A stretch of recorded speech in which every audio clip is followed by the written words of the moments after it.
What's up, guys? Today we have a really fun interview. We've been chatting back and forth with Brad, my good friend here, BlockchainBrad. And today we're just like, why don't we just get on air, chat for a little bit, talk about some things that are going on in crypto, how we feel, and just have like an honest, open, candid conversation about projects, about what we're interested in, and just a whole lot of chit-chatting about crypto. So thanks a lot, Brad, for agreeing to do this. No worries, see ya. And also, Dan, it's great to meet you from Crunch as well, mate. And it's just cool to be able to just chill for one video, for one session for once, because so often we're in such formal settings. And as Sia said, you are a good friend of mine, mate. I respect you immensely for what you do. And Crunch is an ambassador for the non-bullshit side, the objective side of crypto. And I really appreciate what you guys do. So it's fun just to kick back. Definitely. And likewise, man. Likewise, the pleasure's all on my side. Your channel when we first started was basically the inspiration for us to get started and build this brand. So it's good to finally meet you. Yeah, you too. And holy shit, look how far you've come now. You're way past me. I remember the first time like Dan and I were talking, we're like, holy shit, Brad commented on one of our videos. And I remember like, it's probably a fake account. It's not real. Well, now it's the other way around. Cool. I mean, that's how far you come. I mean, really. I'm just an independent Aussie from the bush. And for those who don't know what the bush is, that's like the forest in our language, in our lingo from Australia. And to be honest, it's really cool to have looked back a year and seen channels like you really flourish in the industry, because I've always noticed you for your desire to be objective. And, even recently, I remember, Sia, when you did an interview, and let's just bring it. You did one with Alza, and you and I have a very different view on that, and that's fine. But you definitely did do what had to be done at the time, because there was issues that were prevalent in this space. There were concerns, and you did. I would have done the same, honestly. You raised the issues head on, and you told the community what they need to know. And that's what we all need to be doing more so, is just cutting the crap out and just getting to the source of any questions or problems we see and letting everybody know. So full respect, mate. I really liked what you did. Yeah, the thing is, when you look at the other YouTubers and you look at like the influencers, although I hate that word, Me too. It has such a negative connotation to it. But yeah, when you look at everybody else, nobody is putting out videos that are negative about anything, especially if they're sort of like in that hot ICO phase. Yep. All the videos are like moon coins, 100x. It's great. Everything's good. But nobody talks about the intense amount of like bullshit out there. Right. And there's so many projects that are just garbage. And so I'm not saying that about Alza, but it's like at some point you got to like put your foot down and actually like stand for something and try to like educate people. And I think more importantly, I think you and I both share this mindset, is cultivating a mindset where you're like critical about what you're like looking at, and don't get so easily like pulled in and from the FOMO and from all these emotionally based decision making. It's like that McAfee guy, for example. I was looking at a tweet of his recently, sadly, and I saw just a huge number of people who had retweeted this, and honestly, it was just a bunch of crap. And I just wonder sometimes how easy it is for some people to follow rather than to really question and interrogate the veracity of something. And it's like that, with Perlin right now, or Alza, or any of them, to be honest, is that FUD is great because it really allows us an opportunity to question the truth of it or not. And one thing I remember saying to you, and I stand by this too, is that, it's one thing to go and interrogate and find that information out, but it's another to have that sort of journalistic approach where you ring them, you call them up and say, hey, what do you think? And you and I have difference of opinion, I suppose, on that, which is very important in professional discussions. But I really do think that has to happen at some point, because at the end of the day, we're so lucky in that we get to see the kind of hours that these companies are putting in. And if they're bullshit, that will come out. But if they're not, let's say, and let's forget about names for a second, I personally want to make sure I do my best DD to give them the best shot at telling their story and their narrative, because so much of this crypto world is built on narratives. So, You know what I mean? Like, I just want to be real and try and be as objective as I can, as if I'm in that hot seat or if I'm leading a project.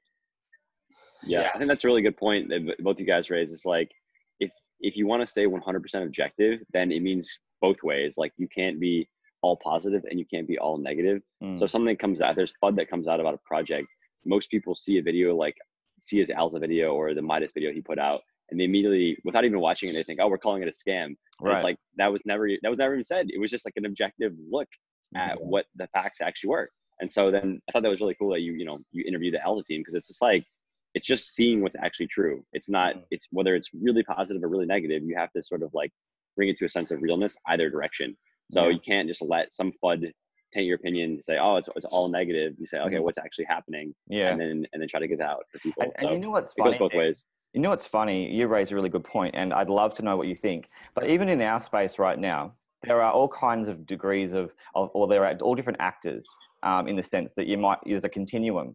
And it's like, there's good actors in the space, there's bad actors, there's good influencers, bad influencers, depending on how you look at it.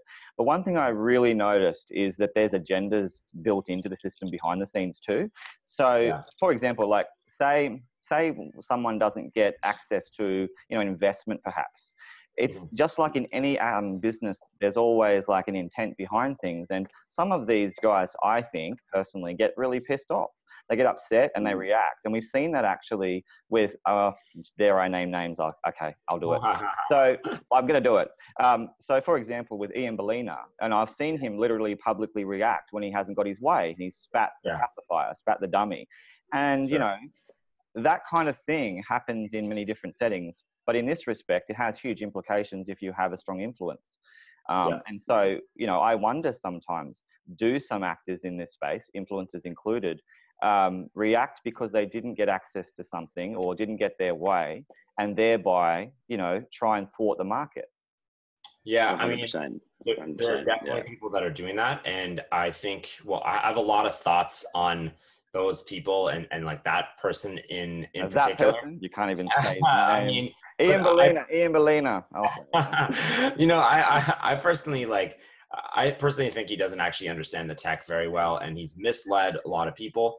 And I think the bigger picture here is that a lot of these influencers sort of have a responsibility to the people that follow them, not only to share good information with them, like objective information, but also I think more importantly, like the main objective that I think that Dan and I have, and also that you have, is to teach people to think objectively, to do their research, to be critical, and actually be knowledgeable about what it is that they're investing in, not only the time, but with their money. And when you just listen to somebody else, then it's sort of sometimes like a recipe for a disaster. I mean, I hope people don't blatantly listen to what I say. I hope they think, I totally understand. I hope they think that I'm like bullshitting them sometimes, and they do their own research, because at the end of the day, you need to be personally responsible for the decisions you make. Well, you always say that though, Sia. Like, I remember watching your Alza video when you were going through all of the stuff, and you literally said to them frequently, to the audience, remember to do your own DD, because at the end of the day, that's the imperative. And I totally agree. And I wanted to ask you both this, because I'm noticing that there's a bit of a transition right now in this year from more of a hype-driven system to more of a tech-driven one. And I was wondering what you guys thought about that, because, last year was just so much hype, and you could literally throw a dart and it wouldn't even matter. You could have just, literally chosen any project, I think. And that's where the, people like Ian Bellina at that time were really successful, because they didn't need to have a technological underpinning or any sort of technological knowledge. But now I really have so much respect for those who ensure they have research teams around them, or and do their DD, because once again, this is for the people. This is for literally our people we respect in the communities.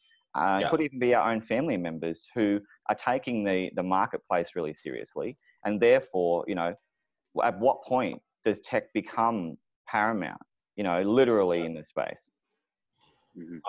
I have a lot of thoughts about that. Dan, how about I go first, and then I'll pass the mic off to you. So, go for it. That it's like the beginning of this market. I think we're still in the very early stages of this market. So yeah, last year was all about the hype, and the sort of the hype masters were the people who everybody followed, you know. They wanted to follow the Bolinas and Supermans and all these other guys because those are the people that were able to make those kind of like big promises and get everybody, the crowds like galvanized behind them and all excited for, you know, whatever project it was and the profits that come with it.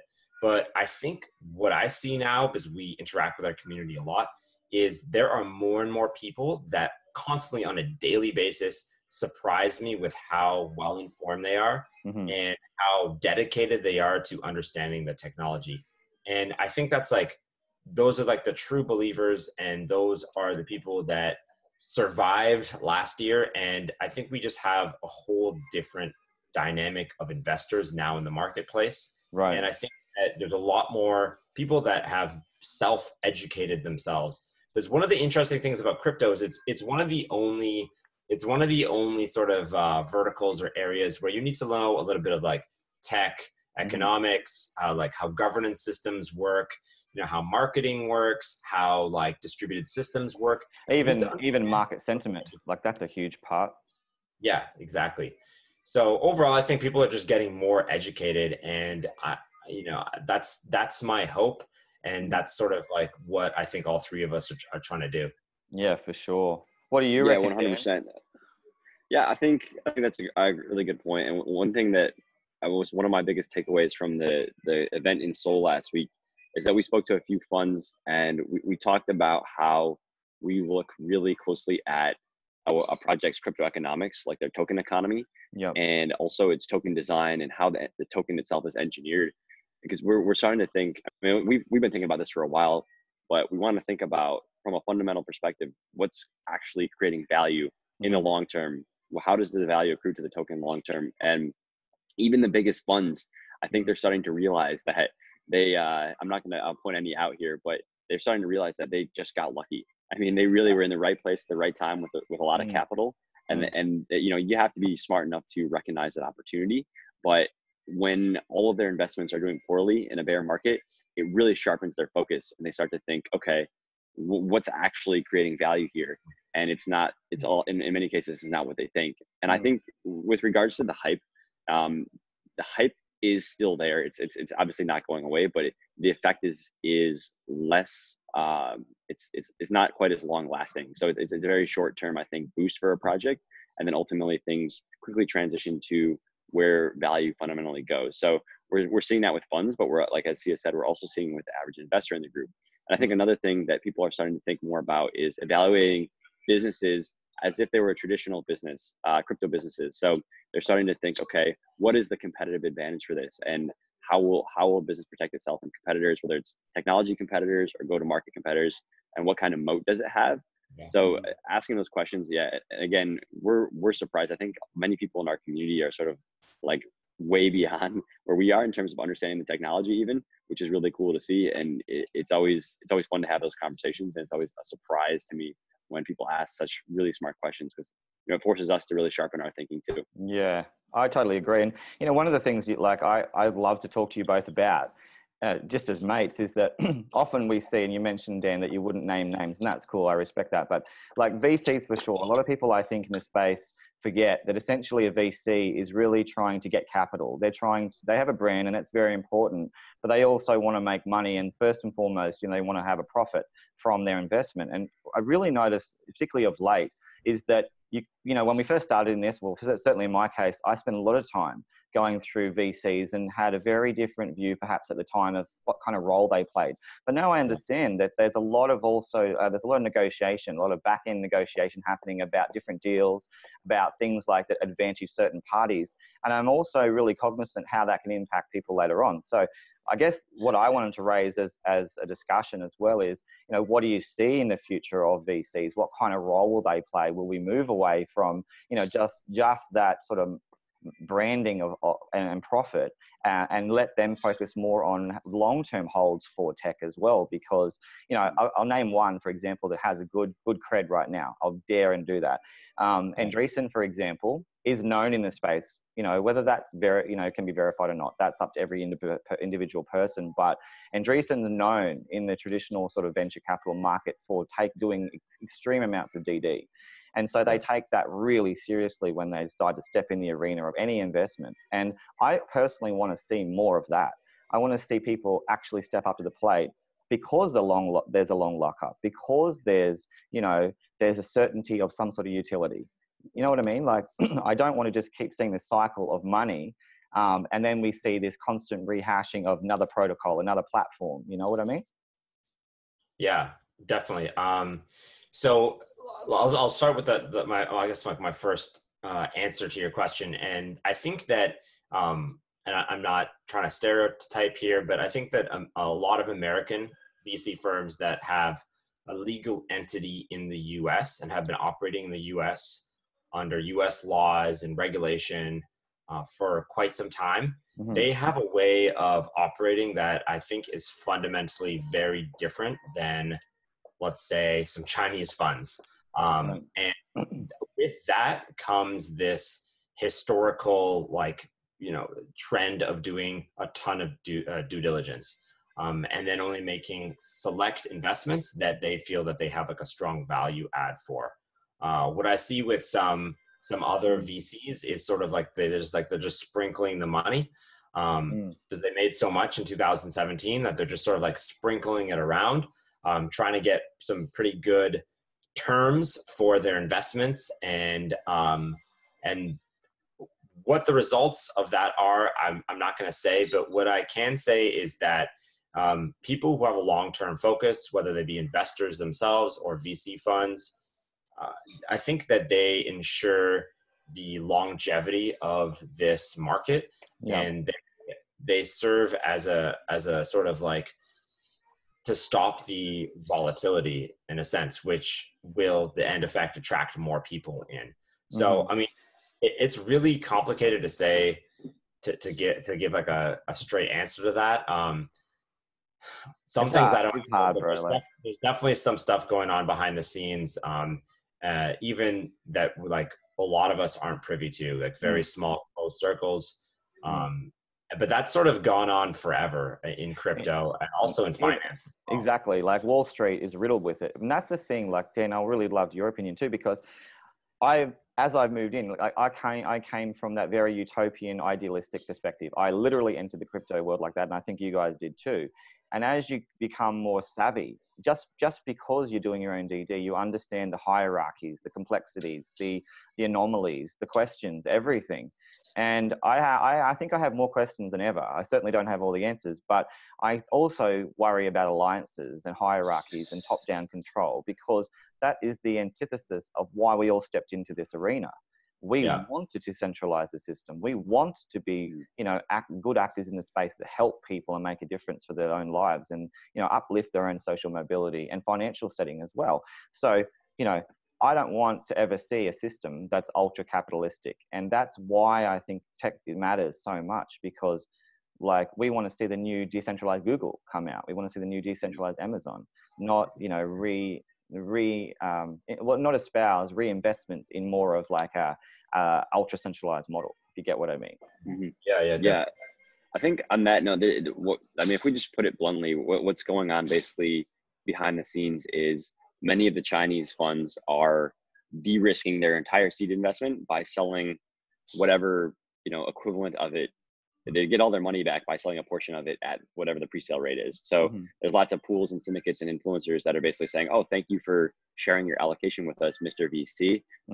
They're sharing it at the pre-sale rate, and they think, great, we got pre-sale allocation. But in reality, they're just they're just de-risking the entire investment for the VC fund. Right. And I think on one level, you can't really blame VC funds for doing that. Like, that's sort of a rational behavior if they have the option to do it. So one thing you could say is, well, why don't the projects lock them up longer? Or why don't they have a clause that you can't resell? And I think maybe in some cases they do, and the VC funds are reselling anyway. I agree. But I've seen them do that, actually. Yeah. On the note of building a utopian future, I think what we're starting to see is, again, people are starting to realize what is actually valuable. And from a token economics perspective, it's much more valuable to have participants in your crypto network that earn their way in through some kind of work as opposed to bought their way in.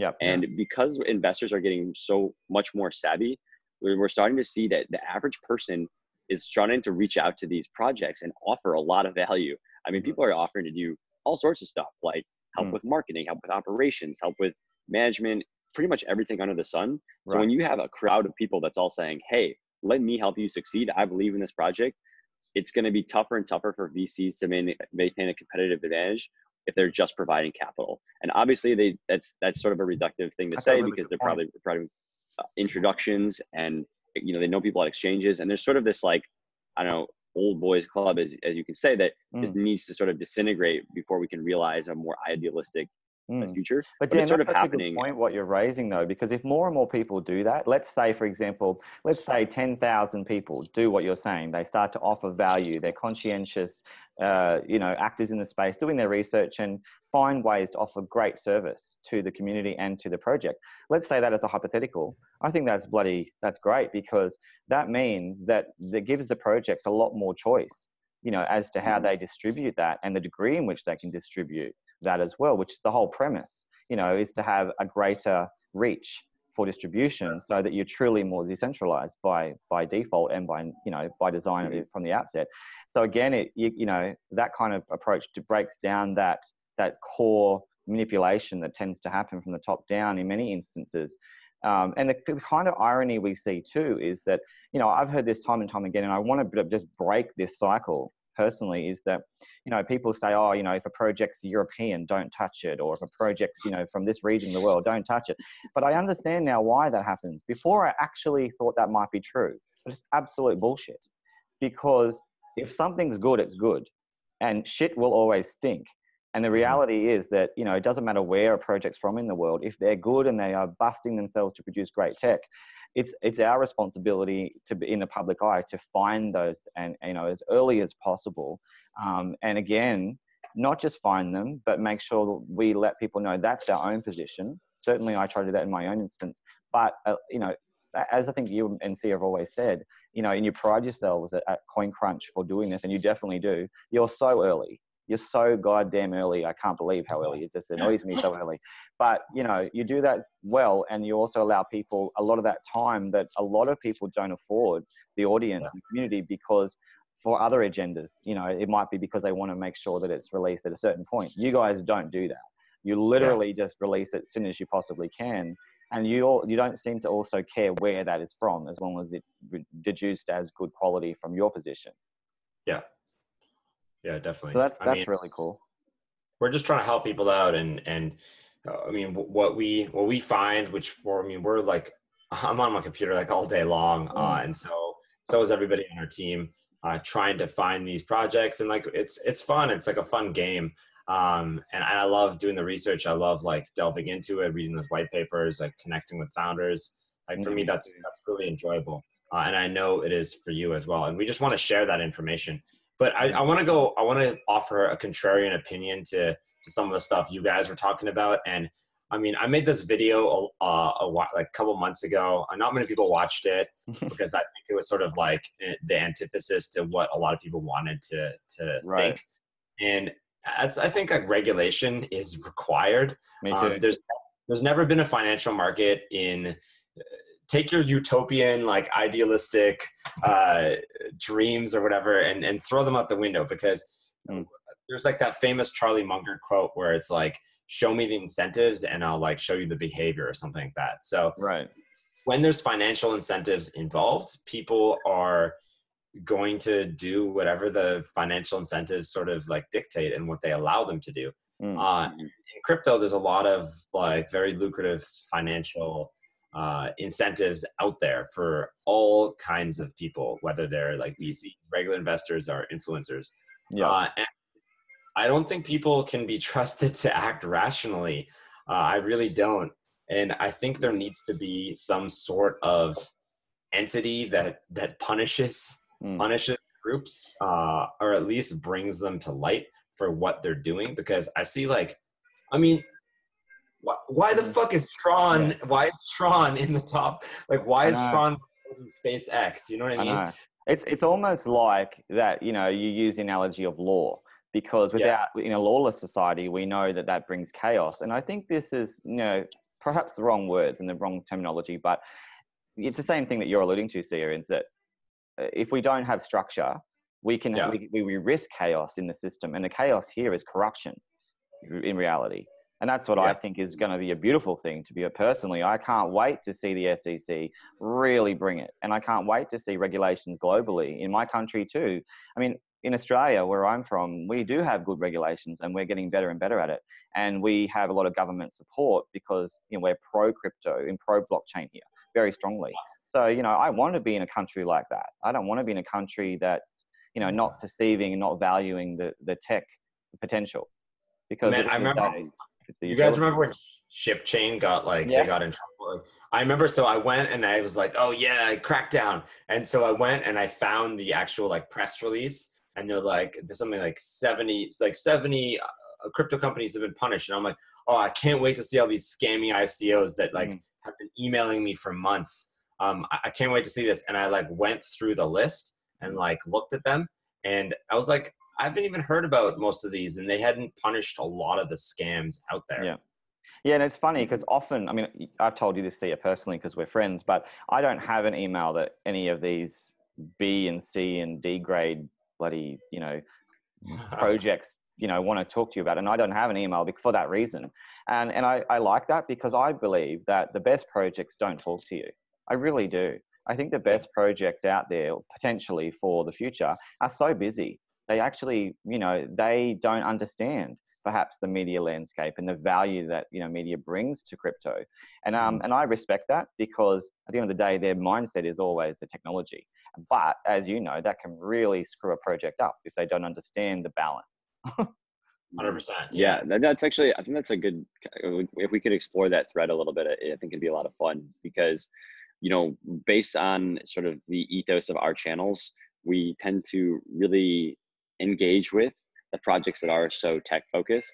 And what I see with the reason I think a lot of these projects misstep and a lot of these backdoor dealings happen with projects that, looked great at the outset, is that they just don't have a strong business sense. Right. And so certain groups and people can come in and sort of see it and be like, ooh, I can sort of pull the strings and, add my marketing, sugar on top and turn this into something that's really hypey.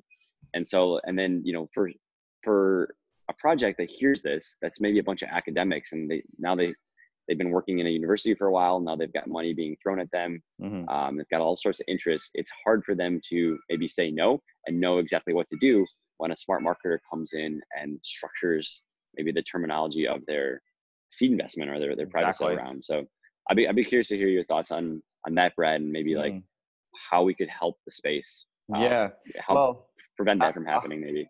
Dan, I love that question, because there's been times where I've questioned the veracity of professors, literally, because I've wondered, and I've actually seen it, to be honest, where I've seen evidence that some professors have really had no idea what they're part of as an advisor, but I've seen, documentation to confirm that they've just been paid, and so they've just done that, for that reason.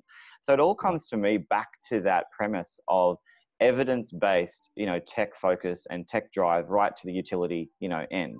And so whether they're a professor or not, I really don't give a shit anymore. What I care about is that they are part of a team that we can see at our best guess, educated guess, that they collectively are sort of shooting for that goal of having that utility and that functionality in the real world. And that's a really hard thing to do, because sometimes we only have a white paper, we have a website, we have very limited means of, access. And then if you're lucky enough, like all of us, we get access to the CEOs and the CMOs and the CTOs. And that's so important, not just for us. That's so important that we use that to then allow the community to have, access they perhaps couldn't get. So really it's like opening up your lounge room and then providing that that privileged discussion to be released. So, harping back to the question of, quality of teams and quality of professors, once again, to be honest with you, Dan, I think that we just need to keep looking more for those entities or those groups that either backed by some sort of reverse ICO, like a business that's got a really good, standing, or those that we can see literally letting the tech talk, showing evidence that they understand code. And, that's a good discussion for another time, is the value of code itself from the beginning. But, it's such a hard thing. It's such a hard thing because we're seeing a lot of people manipulate, for branding and for hype. And I often use the analogy of eggshells, in that, I don't want to be one of those people who walk in an industry of eggshells forever. I want to actually change that to cement, and I want that cement to be technology. And I want to see, foundations built on that rather than, constructions built on nothing. Yeah, definitely. Yeah, definitely. Man, there's so many things that are going through my mind as you're saying that. So I guess like one of the things that that's always on my mind is like, how can we help regular people to better understand what's going on out there? Because there's so much behind the scenes going on, and without sort of like spilling the beans and just like creating a mess of everything. I mean, what are some things that... You know what we should do? Like, let's get really real. Like you said, it's a mess and you don't want to spill the beans. So I'm just going to bring it. The thing I wanted to ask you both is, we all know in every business model, there are hierarchies. So how do you guys feel? And I'm happy to talk about this too. How do you feel about being part of a hierarchical system? Because every business model on the planet's like it. So I'm not apologizing for being part of that, but how do you feel? Well, so I think that for us, and I'll just like speak on Dan's behalf here, as we share the same values. It's all about like maintaining our independence, because I mean, being independent is like the most important thing for us. Yeah. We've even had people we've had at this point, I think like 4 or 5 different parties attempt to buy a portion of CoinCrunch. I can imagine. And we're like, no, we're not doing that. We want to turn this into like a big legitimate media brand and help people to better understand the technology, because we believe in the technology and what it can do. Yeah, it wasn't me, Sia. My ETH tree is not very good. not very prolific. There's only a few apples on that ETH tree. So going back to what I said, it's like for us, it's like maintaining that objectivity and being independent is the most important thing. So yeah, we've been offered a lot of stuff at this point. People there's a lot of like influencer groups where people are like band together, and there's usually one ringleader who's like, maybe not an influencer himself, maybe like an agent or something. Yeah, and it just reminds me of sort of like an agent for a bunch of Hollywood actors. He's like, you know what I mean? It's kind of I've used the term before, collective shill.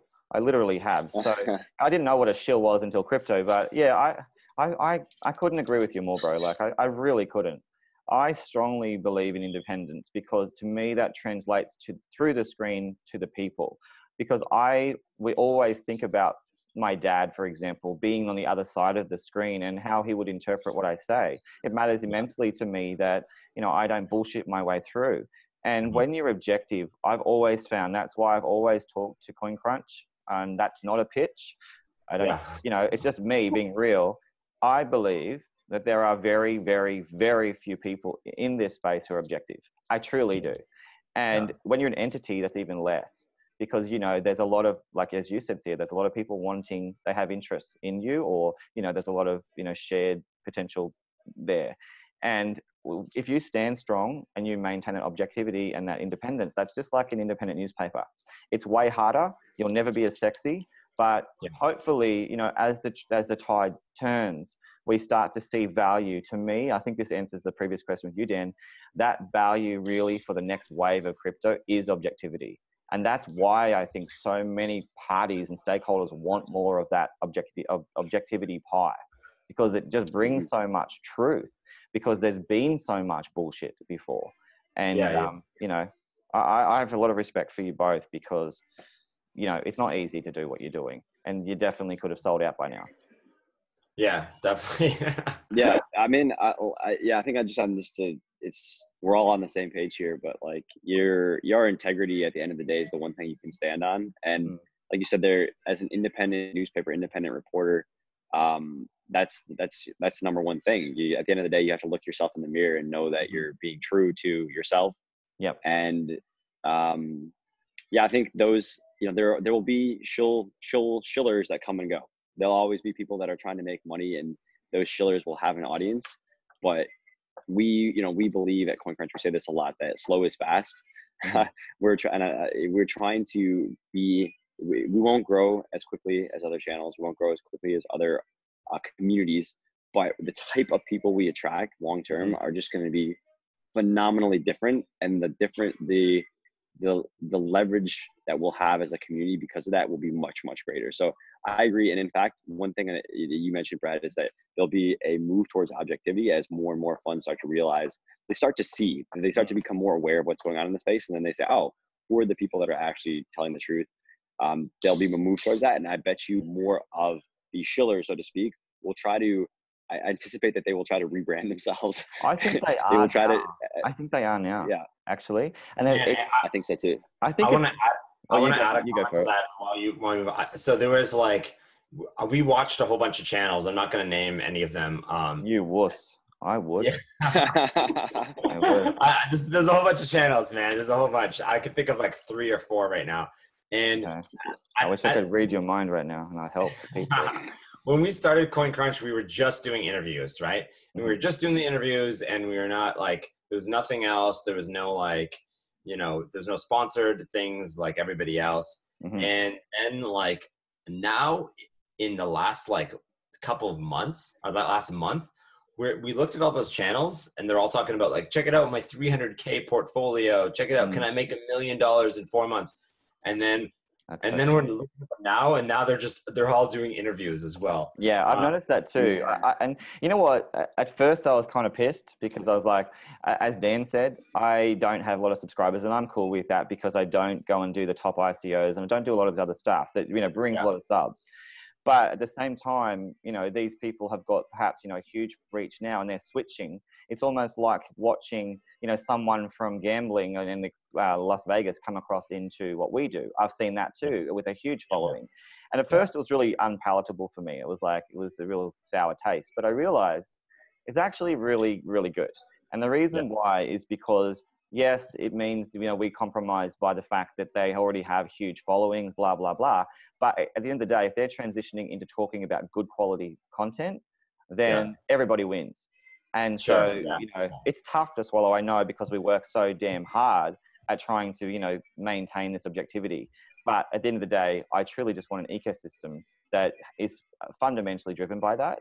And, I'll just have to handle the fact that they're going to continue showing their iPhones with their bloody, their portfolios.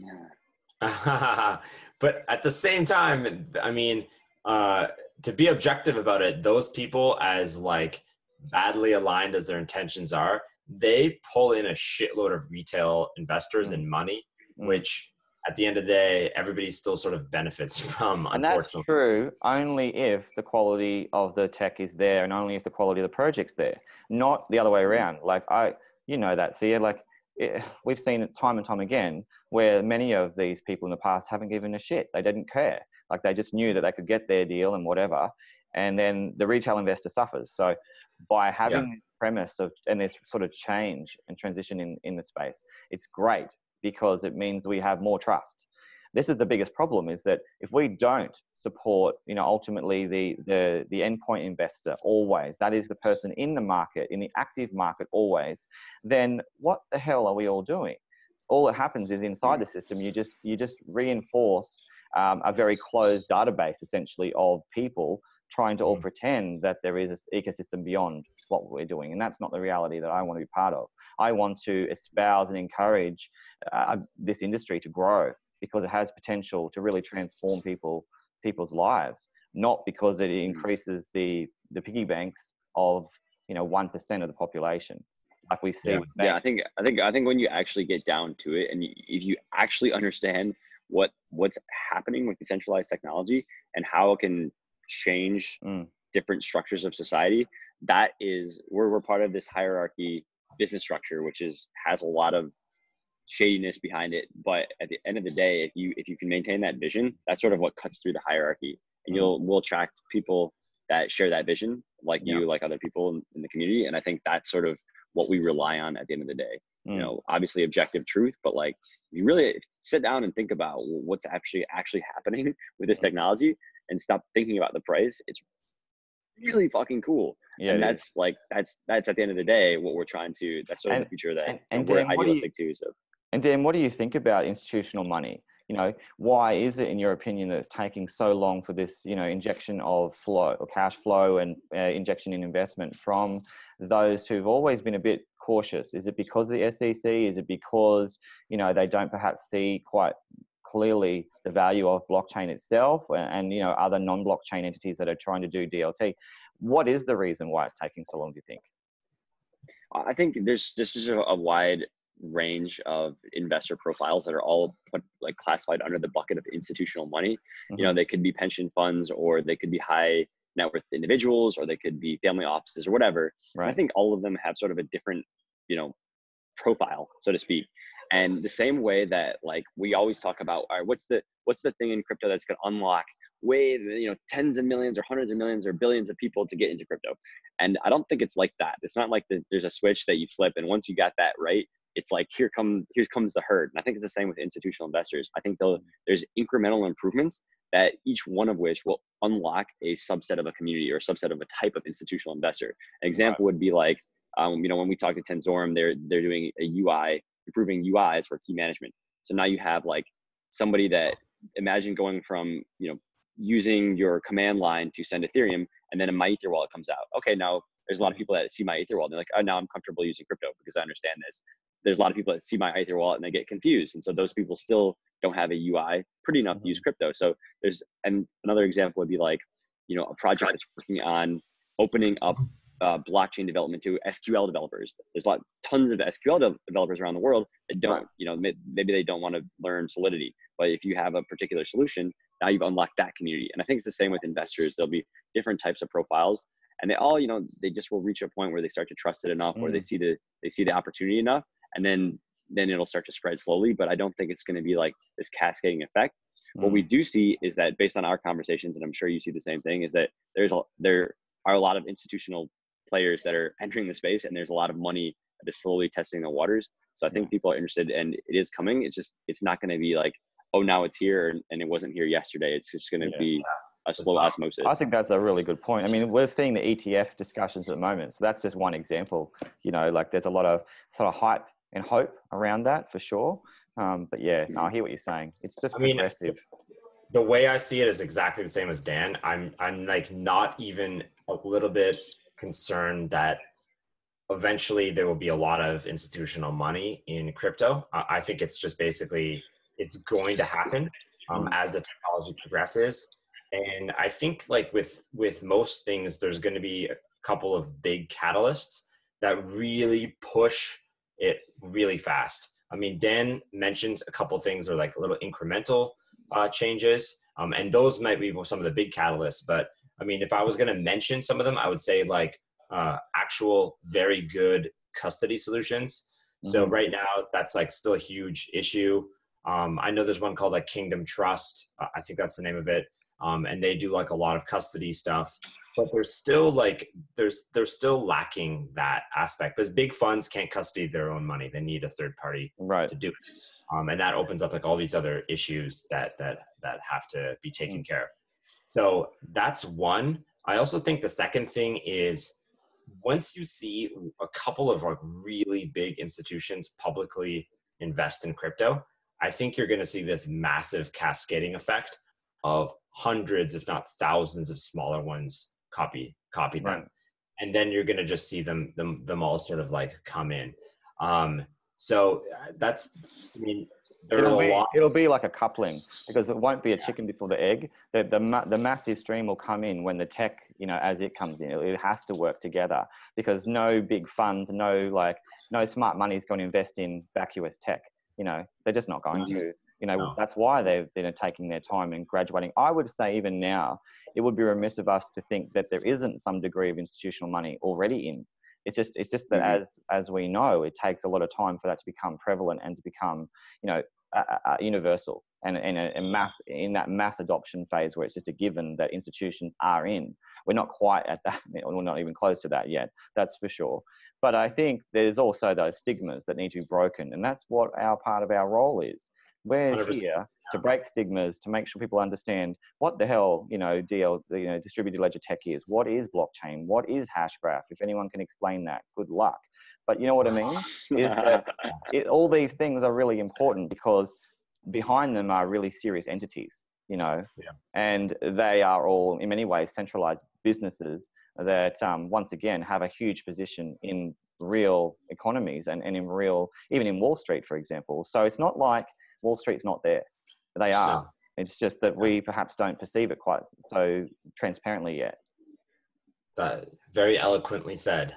Oh, thank you, bro. This has been an action-packed conversation, man. Wow. Yeah, I wasn't expecting that because I thought we were just going to just chill. Maybe I should have been vodka, even though I don't drink. Yeah, I mean, this is great. I'm sure, if anybody's listened to us ramble to the point, I'd love to hear what you guys think. You can maybe, by the way, one thing we want to announce is we're going to buy Brad a Coin Crunch tie. Oh, no. Yeah, I can't wait. I'm actually running out. I've worn this so many times. It's just going to have like hundreds of little like coin crunches and maybe like pictures of Dan and I. Yeah, and I'll get my wife just to sew in the word shill just for you, bro. Oh, exactly. On the back you print it and just in gold. Okay. Yeah, I will do it. I'll show you. Okay. I'll show the world that it exists. But, it's always a privilege to talk to guys who are just, in the space to do good things. So I really appreciate every time we do catch up. And even in terms of things like seeing the future, like at the moment I'm busy. You said you're researching, and I've been researching a few more platforms and protocols. And I just wanted to ask you this too. Like when you get, get a white paper, or you're lucky enough to be able to have the privilege of finding one. Yeah. Do you ever have that sentiment where it's like, oh shit, not another protocol or not another platform? Like, do you ever have that sentiment? Yeah, all the time. That's the hardest part about crypto is like the next white paper could be literally a world-changing technology before your eyes, but your brain is tired. Yeah. And you just need to switch it on and say, read, motherfucker. Yeah. Read again. And understand it. Don't just be lazy. Yeah. And Dan, do you ever find that it's almost an irony that and it's the same way in IPOs in Wall Street, but you only have such a limited amount of information. Like you have limited code access if you're lucky enough to have that.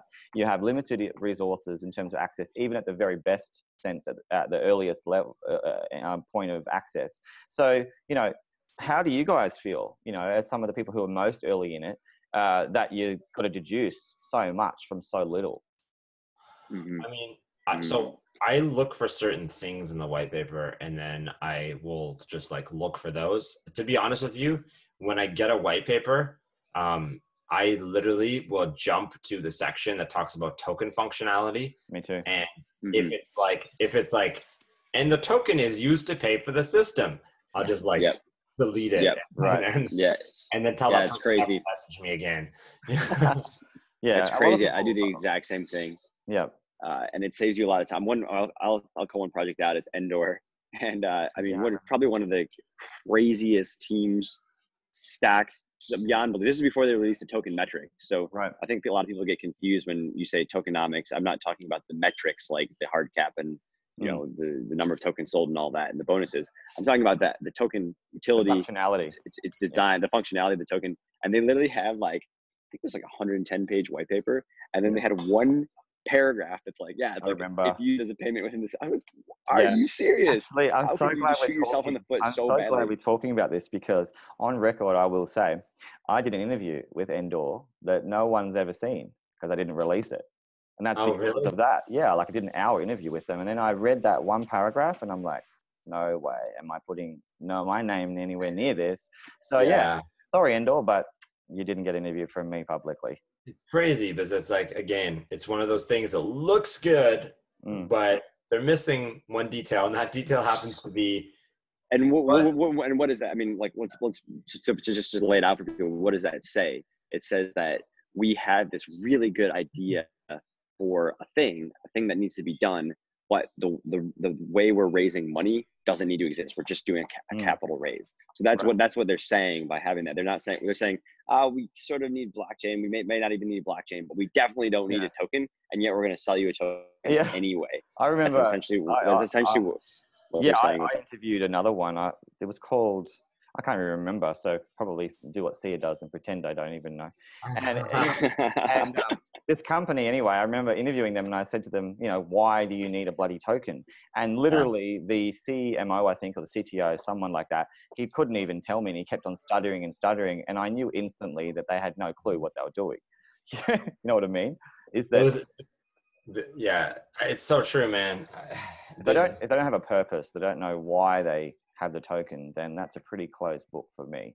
There was another, like, a pretty young kid that was in San Francisco, and he's telling me about his project. It just sounded like a web scraper, and I'm like, why do you need a token? He's like, well, the token is like, it's like part of the ecosystem, and it's like, I'm like, but you guys just basically have like a Python based like web scraper. Why do you need a token? Yeah, I actually know the project, and I remember thinking to myself, it looked cool, but what has that got to do with blockchain? Nothing. Yeah, exactly. And so at the end of the day, like, we're all representatives of utility, and that word gets way overused as well. I think is that what does it actually mean? And it means, does it have something beyond the tech? Because if you talk to all the technologists who are trying to build out a project, blockchain is only one part of that too, and often all the other aspects get overlooked. And so really, it's just a mechanism. Like we talk about with consensus, it is often perceived as an algorithm. It's not. It is another mechanism. It's all the mechanics that we build in to try and make all this possible. So, I think that tech at the end of the day is paramount. And I think that the more we get real about what these projects are about and more what they can do, like literally do, not say, then I think that it cleans up the industry by default. And I just love being part of that, bro. Like I feel so lucky that I've quit my job and doing this as another job. I do treat it like a job. That's why I wear the tie. It's not just for the image and not just for friggin', views and shit like that. It's because I literally try to treat it like, okay, this is what I owe the people, because I'm sort of indirectly busting my ass as if I'm in a salary or pay position, but I pay myself. You know what I mean? You're just making me feel bad, man. I'm just like... No, but you guys know what I mean. It's like everyone's got their own style, but at the end of the day, people take you seriously. Yeah, definitely. For sure. Well, it's been great chatting with you, man. It's hopefully we can do this again. And this has been just a great conversation. And I think anybody who's listened to it up to this point has a little bit more insights into sort of what's going on behind the scenes. So we should definitely do this again. For sure. Maybe get some other people on here too, and just have like a big chat session. Yeah, that'd be awesome. I mean, thank you so much, both of you. And Dan, it was cool to meet you finally. And likewise, Brad. It was a pleasure. I'll be watching your videos. I'll be watching more of your videos, and I'll certainly be shilling you. Don't worry. Crunch is one of the few that I do talk about as one of the good actors in space, and I really appreciate both of your time today. Thanks, man. Feeling is mutual.